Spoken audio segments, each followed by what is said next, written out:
Huddle Up Podcast is sponsored by Arena Eats. Log on to the website arenaeats.app, that's arenaeats.app, for the ultimate fan experience. At your favorite sports venue, Arena Eats mobile app, pre-order, express pickup, and in-seat delivery. How do you place your order?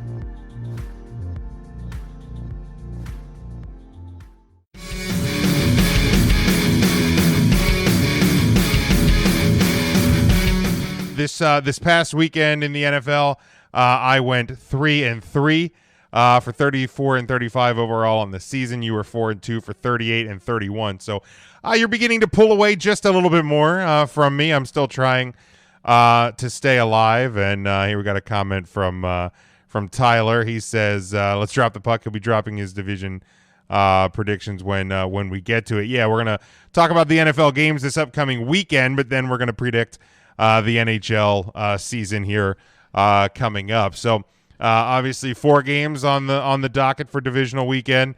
We have the Rams at the Packers. The Packers 6.5 point home favorite this upcoming weekend. 46 is your over under. This one Saturday at 4:35 on Fox. The Rams, doing the Lord's work, getting rid of Seattle and Pete Carroll from the NFL playoffs. But I can't buy into this team as being able to dethrone the Packers, especially the way the Packers are rolling now. If they can't find their rhythm, the way we had seen with some of the Colts teams in the past, maybe they can do that. But I have the Packers. I think they're not only going to cover the 6.5. I think they're going to win by a lot more. I'm going to go over. I think the Packers are going to score a lot of points on this Rams, especially if Aaron Donald cannot play. There's still question marks about his health. I have a hard time believing the Rams are going to do a whole lot defensively if Aaron Donald's not on the field, and that is why I'm going to go with the Packers plus as my lock of the week. You better lock it up. You better lock it up. No, you lock it up. You lock it up. Lock it up. Lock it up. Well, yeah, and I think when you're talking about the Rams, it's a team that I've been pretty hot on. Especially in the second half of the year. They've actually kind of settled some weeks for me when I needed them to. And I had them winning last week. And I still think, when healthy, they're one of the best football teams around, and they find a way to win either with or despite Jared Goff, whatever his performance seems to look like from week to week. It doesn't always seem to matter. But like you said, if Aaron Donald's not going to play, that would be a huge hit to them. But it would just be one other thing that doesn't matter. I feel like the Green Bay Packers are too strong, too hot. The only hope that the Rams have is if the Packers were to come out slow and maybe a little bit off with the week's rest. But with a team full of veterans, I feel like the opposite is true. And I feel like they should all be pretty well rested. Devontae Adams should be 100%. Aaron Jones should be 100%. Tunyon rhymes with Funyon will be 100%.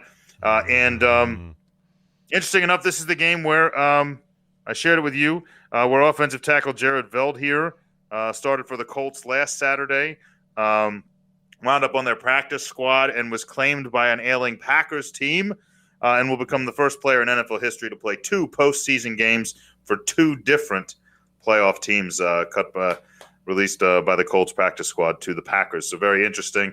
I wish him the best. He latched on to a good one. Sure. So it's a pretty good roster to be on at this point if you want a shot at a Super Bowl ring. I'm going to take the Packers. I'm right with you. I'm going to run Packers and over with you.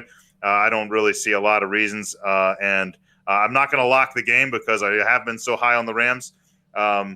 But I will put a mini lock on Devontae Adams scoring a touchdown if you want to make that bet. I might even want to push it to 2. Really going out on a limb there. Push it to 2. I'm going to say he scores 2 this week. And just as a prediction, in case you got any games that are on the fence, I will let you know that this is 1 week, and usually I try to find an upset. I have not found one. So a little preview to the next 3 games. Okay. There's a good chance that the favorites are coming off the board. All right. Then we go to Saturday night, 8:15 on NBC. You have the Ravens again doing the Lord's work, getting rid of those overrated Tennessee Titans. They're traveling. Wasn't easy. Not as easy as you thought it That's would be. okay. Win's a win, baby. Win's a win. My Baltimore Ravens. Des Bryant, my guy. Oof, got to watch out for some of those late hits, though. Ran a cheap shot, but they are at the Bills. Bills a 1.5 point home favorite. 50.5 is your over under on this one.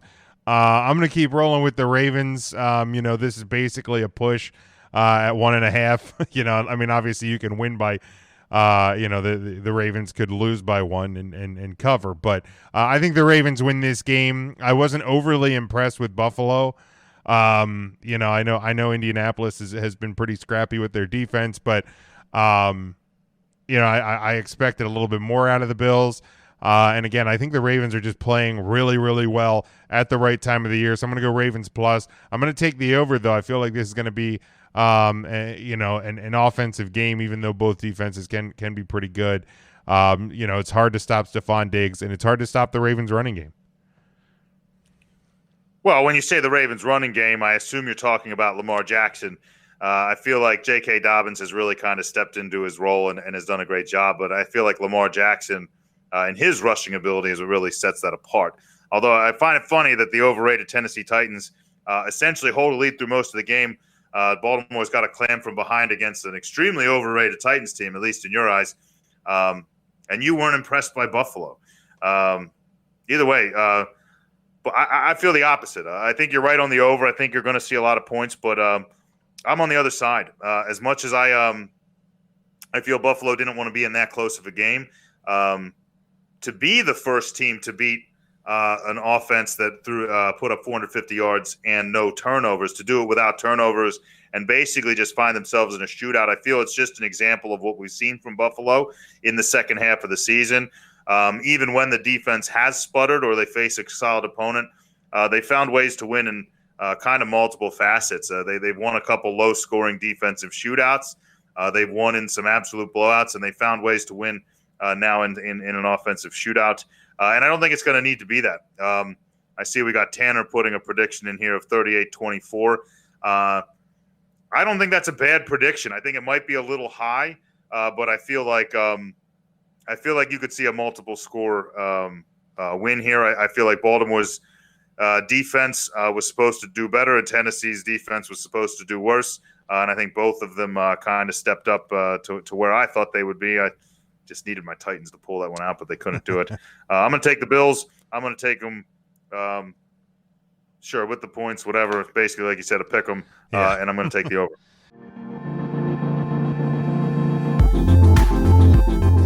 Huddle Up Podcast is sponsored by Arena Eats.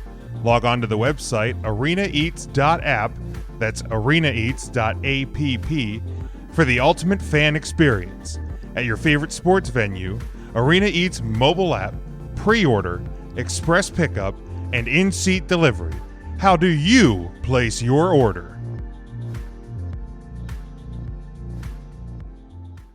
All right, then we move to the two games on Sunday. This one at 3:05 Eastern Time, CBS. It is the Browns coming off their victory over the Pittsburgh Steelers. Thank you, Cleveland, for hanging on to that one. They traveled to the defending Super Bowl champion, the number 1 seed, the Kansas City Chiefs, 9.5 point home favorite. 56 is your over-under. Cleveland, it's a great story. You got into the playoffs for the first time in God knows when. You got a playoff win for the first time since God knows when. But you were up 28-0. And in the first quarter. And the Steelers got it back within 14. Sorry, Cinderella. It's hitting midnight. First off, you're not going to get up 28 on the Chiefs. And if you do, they've proven over the past couple of years, it doesn't really matter, even if you have a lead going into the fourth quarter. The Chiefs are going to win this game. The Chiefs are going to cover, and I'm taking the over. The Chiefs score points. The Browns are going to have to keep up. Yeah, and the one thing I will defend Cleveland on is on the what appears to be a collapse of that lead. I feel like Cleveland played it the right way, because the only thing they did wrong is I don't feel like they ran the ball enough. I don't know if they were trying to save that running game, save Nick Chubb. I don't know what they were doing. by not giving him the ball a little more. But I will say this, that they made the right call. I picked against Cleveland because of Baker Mayfield. And I feel like Cleveland won it the one way that proved me right and wrong at the same time by not letting Baker screw it up. They called plays for him to throw. He was throwing way more than he should have been, but it was pretty well designed. It was very safe passes, and it was well designed to get the ball out of his hands, whether to a receiver or a sideline. And Baker did enough to hang on to it, and props to that. But yeah, I'm with you. The buck stops here. I will say that if Baker Mayfield finds a way to prove this pick wrong and win a second one, that I will sabotage you by picking the Cleveland Browns, whoever they play in the AFC title game. I will destroy you with my confidence in you. And by predicting it, maybe I've already destroyed that ability to do that. But it's going to happen. And what else is going to happen is Pat Mahomes and the now much healthier Kansas City Chiefs are going to kind of get – I'm not going to say it's a walkthrough, but as far as a divisional round matchup, this is about as good as it gets, I think, if you're Andy Reid and the Chiefs. But they've sputtered on offense of late, at least coming into the playoffs, and the defense has not been astounding all year. Hopefully, a week to prepare. Andy Reid on a bye week is real hard to bet against. I'm going to take the Chiefs. I'm going to take it by more than 10 because this is going to be a 2-touchdown or more win. I don't think it's going to be pretty, but again, congrats to the city of Cleveland. You're on the map again, and there's a lot of bright future ahead of you, especially with failing teams in the division. I say Chiefs. I say underperforming Pat Mahomes' offensive late, and the Cleveland Browns. I don't think they quite get to the number. I'm gonna go under with the Chiefs. And this, you can lock up. All right, hold on. I had to reload the board. Reload the board. Should I say it again? Lock up. You better lock it up. No, you lock it up. You lock it up. You lock it up. Lock it up. I did lock it up. You did. Tanner had said the Chiefs win by 10. He thinks the Browns will make it a little closer than on paper. Tanner, you're wrong. I mean, at 10 points, plus. That's still Chiefs plus. Like, let's keep that in mind. 14 plus. And then we go to Sunday night at 6:40 on Fox. It is the Tampa Bay Buccaneers who survived against the Washington football team. A game you and I both had right. The Washington football team covered. They did what they had to do. Heineken, Miller Lite, whatever that guy's last name is, he looked fantastic running that offense. And quite the story there. A XFL backup last year almost came in and beat Tom Brady. But the Buccaneers stay alive. They travel to the New Orleans Saints, who are a 3-point home favorite. 52 is your over under on this one. I again, we talk about teams that didn't really impress me, and the New Orleans Saints are one of them. Now, is it just because you finally had Kamara and Michael Thomas, and you finally had those pieces back, or is it a sign that some of their victories were a little inflated? Again, I've talked about all year, so it's not just an indictment on the Titans, or it's not just an indictment on the Saints. Like, there's a couple of great teams, there's a couple of terrible teams, and then there's like 25 teams that are in the middle. You know what I mean? Like, there's just a lot of in the middle football this year. And I feel like that partially the pandemic and everything around that to blame for it. But I like, again, Antonio Brown's heating up. Run game looks like it's heating up. Defense can do just enough. Now, a taller task this week for the Buccaneers defense, but I'm going to continue to roll with Tom Brady. I'm going to continue to roll with these Tampa Bay Buccaneers. They're going to cover. They're going to win this game. But I am actually going to go under. Something tells me that it's going to be a little bit more defensive and kind of using the ground game on both sides of the ball, or on both teams.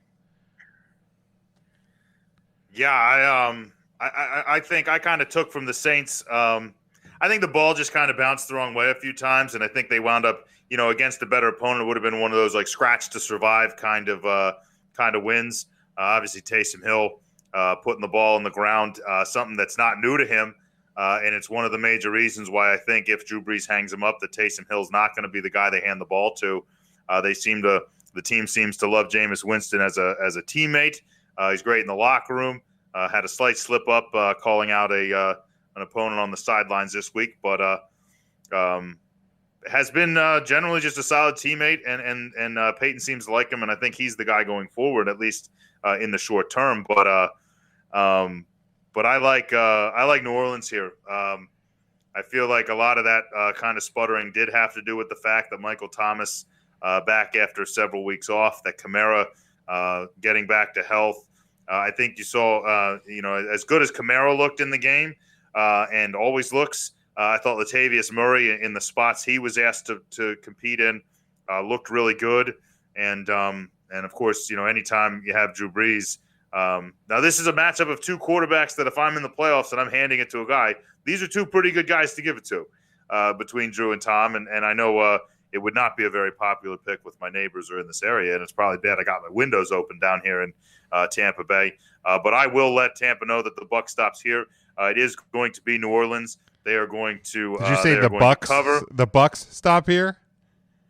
Yes, the Bucks stop here. Well played. Touche. Hilarious. Yes, the Bucks stop here. Yeah, there we go. There's a little hi-hat for you. Let them know. Bucks stop here. Saints cover. This one is an easy over. This was almost my lock of the week, but you just never know with Tampa. Obviously, there's a great chance that New Orleans has trouble with the wide receiving core of Tampa, and I could see this going the other way. But I got faith in the Saints defense. I think they're healthier than people think they are, and I liked what I saw against Chicago. Hard not to like a defensive performance against Chicago. Sure. This was almost a lock for me, but I'll just take the Saints in a straight pick. See, Tanner here says, I've been wrong before. I'm sure I'll be wrong again. I predict the Saints take this by 4 or less. I think they're stalling at the wrong time, but I also think the Bucks are just not quite NFC Championship game ready. I feel like it was either I might have even been Tanner back. I think it was like week 1 when Brady threw a couple of picks. Was one of the guys talking about how Tom Brady was like done. So I feel like Tanner's just. It was a Tanner or a Tucker or a Tiger. Tanner, yeah, it might have been his brother, but like who knows? One of them was talking about how bad Tom Brady was, and so he's. What did you have the spread at? I have it on mine at 3. I like him to cover. Yeah, I have it at 3. I have it at 3. Yeah, so if there is an overlap, Tanner could be right at 4, and I would also be right at 4. Correct. But I think it's going to be more like a full touchdown somewhere around there. It's going to be a full score.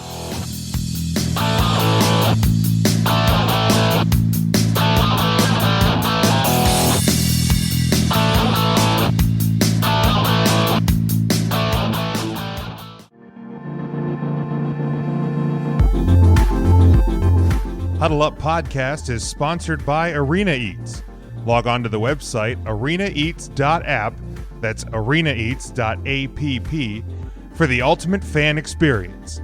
At your favorite sports venue, Arena Eats mobile app, pre-order, express pickup, and in-seat delivery.